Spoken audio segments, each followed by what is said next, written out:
கவிழ்ந்தது பாஜக ஆட்சி, ஒட்டுமொத்தமாக வெளியேறும் பாஜக கூட்டணி, அதிர்ச்சியில் மோடி. நடந்து முடிந்த சட்டப்பேரவை தேர்தலை முன்னிட்டு தமிழ்நாட்டின் அரசியல் கட்சிகளானது பெரும் குழப்பத்தில் இருந்து வருகிறது. அதிலும் பாஜக கூட்டணியில் இருக்கும் அதிமுகவோ பெரும் அதிருப்தியில் இருந்து வருவதாகவே சொல்லப்படுகிறது. தமிழ்நாட்டின் சட்டமன்ற தேர்தல் வாக்குப்பதிவு நிறைவடைந்த நிலையில் தேர்தலுக்கு பிந்தைய கூட்டணிகள் குறித்த அரசியல் விவாதங்கள் தற்போது சூடுபிடித்திருக்கிறது. குறிப்பாக தொங்கு சட்டசபை என்றால் அதிமுக விஜயுடன் கூட்டணி அமைக்கலாம் என்ற தகவல் பரவிய நிலையில் அதற்கு பாஜக தேசிய தலைவர் நிபின் நபீன் முற்றுப்புள்ளி வைத்துள்ளார்.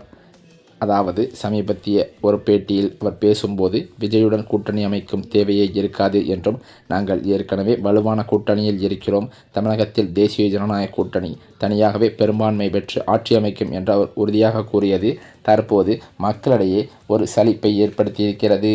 மேலும் விஜயின் அரசியல் வருகை குறித்து கருத்து தெரிவித்த அவர், சினிமா கவர்ச்சி மட்டும் கொண்டு அரசியலில் நீண்டகாலம் நிலைத்து நிற்க முடியாது, ஆரம்பத்தில் ஒரு கவனம் கிடைக்கலாம், ஆனால் அடிமட்டத்தில் மக்கள் ஆதரவை உருவாக்குவதுதான் முக்கியம், விஜய்க்கு இது தொடக்கம் மட்டுமே என்று அவர் அதை சவாலாக பேசியிருக்கிறார்.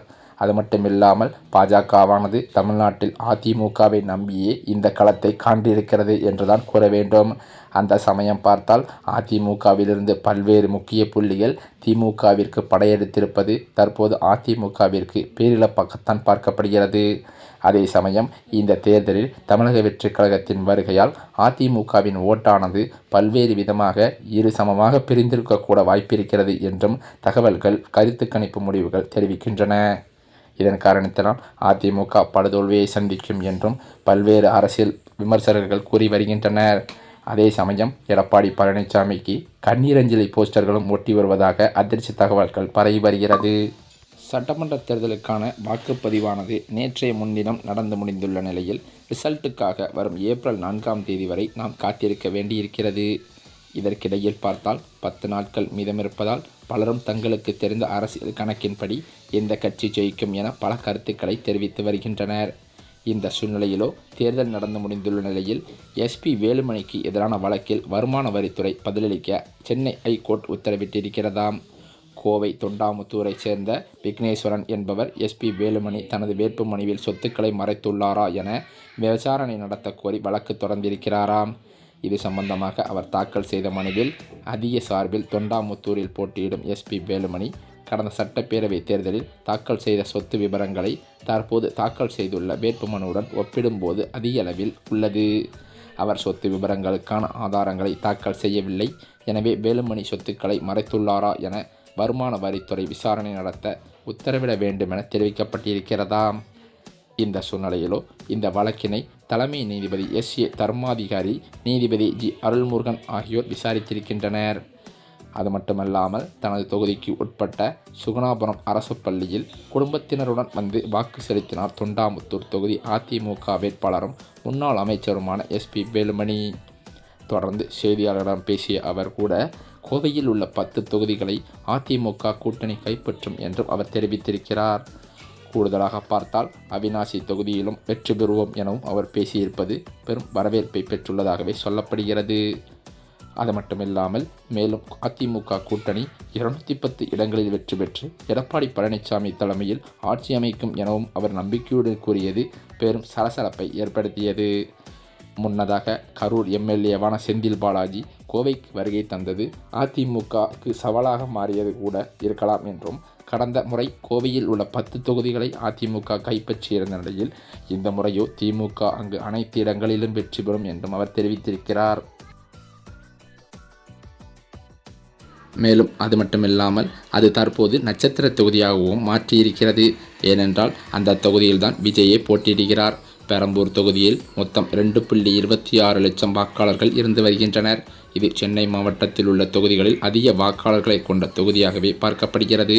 மேலும் அன்புமணி ராமதாஸ் பெரம்பூர் தொகுதியில் தேர்தல் பிரச்சாரம் மேற்கொண்டிருக்கிறார். நாம் தமிழர் கட்சியின் சீமானும் பெரம்பூர் தொகுதியில் தேர்தல் வாகன பரப்புரையை மேற்கொண்டு வருகிறார் என்பதும் குறிப்பிடத்தக்கது. தமிழ்நாட்டிற்கான சட்டமன்ற தேர்தல் நெருங்கி வரும் நிலையில் தமிழகத்தை பொறுத்தவரையில் அரசியல் களம் களை கட்டத் தொடங்கியிருக்கிறது.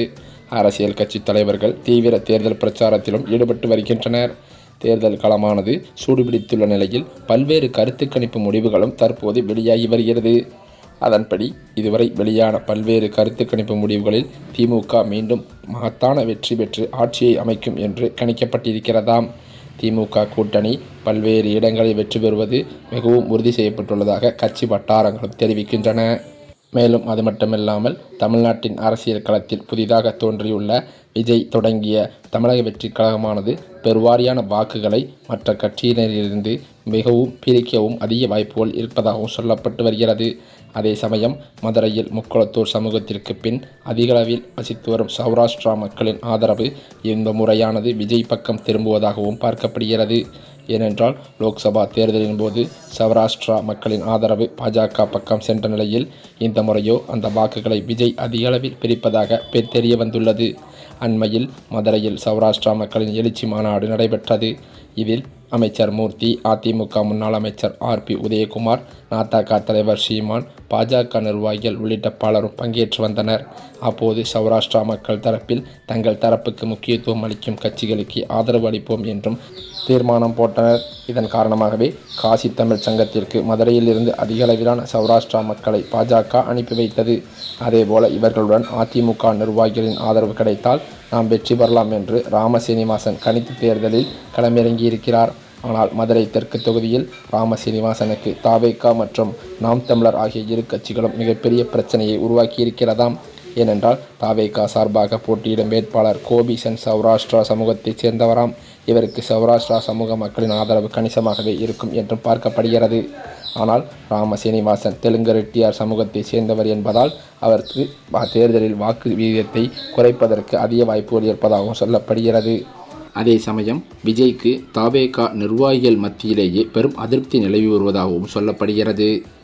இந்த சூழ்நிலையில்தான் நடிகர் விஜய் எடுக்கும் முடிவே தமிழகத்தின் அடுத்த முதலமைச்சர் யார் என்பதை தீர்மானிக்கும் காரணியாகவும் இருக்கப்படுகிறது. தவேக பெற்றுள்ள 55 இடங்கள் என்பது ஆட்சியை தீர்மானிக்கும் கிங் மேக்கர் அந்தஸ்தை அவருக்கு வழங்குவதாகவும் சொல்லப்பட்டு வருகிறது. இதன் மட்டுமல்லாமல் அந்த அதிமுகவிற்கோ அல்லது திமுகவிற்கோ ஆதரவு அளித்தால் மட்டுமே ஒரு நிலையான ஆட்சி அமைய முடியும். ஒருவேளை விஜய் எந்த கட்சிக்கும் ஆதரவு அளிக்காமல் நடுநிலை வகிக்க முடிவு செய்தால் தமிழகத்தில் மீண்டும் ஒரு பொதுத் தேர்தலை சந்திக்க வேண்டிய கட்டாயத்திற்கு தமிழகம் தள்ளப்படும் என்றும் சொல்லப்படுகிறது. மேலும் அது மட்டுமில்லாமல் இப்படிப்பட்ட சூழ்நிலையில் தமிழ்நாட்டின் அரசியல் களமானது பல்வேறு அரசியல் கட்சிகள் மத்தியில் தொங்கு சட்டமன்றம் அமைக்க இருக்கும் இந்த நிலையிலோ தமிழக வெற்றி கழகத்தின் வருகையால் அதிமுகவின் ஓட்டானது பல்வேறு விதமாக பிரிக்கப்பட்டுள்ளதும் குறிப்பிடத்தக்கது. அதே சமயம் பார்த்தால் அதிமுகவை நம்பி தமிழகத்தில் கால்பதிக்க நினைக்கும் பாஜகவிற்கும் ஓட்டு வங்கியானது சரிசமாக குறைவதற்கு அதிக வாய்ப்புகள் இருப்பதாகவே சொல்லப்படுகிறது. அந்த வகையில் பார்த்தால் பாஜகவானது ஒரு சீட் கூட வாங்குவதற்கு வாய்ப்பில்லை என்றும் பல்வேறு ஊடக கருத்து கணிப்பு முடிவுகளும் வெளியாகி வருவதால் தற்போது பாஜக தொண்டர்கள் அனைவருமே பேரதிர்ச்சியில் ஆழ்ந்துள்ளதாகவும் சொல்லப்படுகிறது. அதே சமயம் பாஜகவின் தலைமையான மோடியே கடும் அதிருப்தியில் இருந்து வருவதாகவும் தகவல்கள் வெளியாகி வருகின்றன.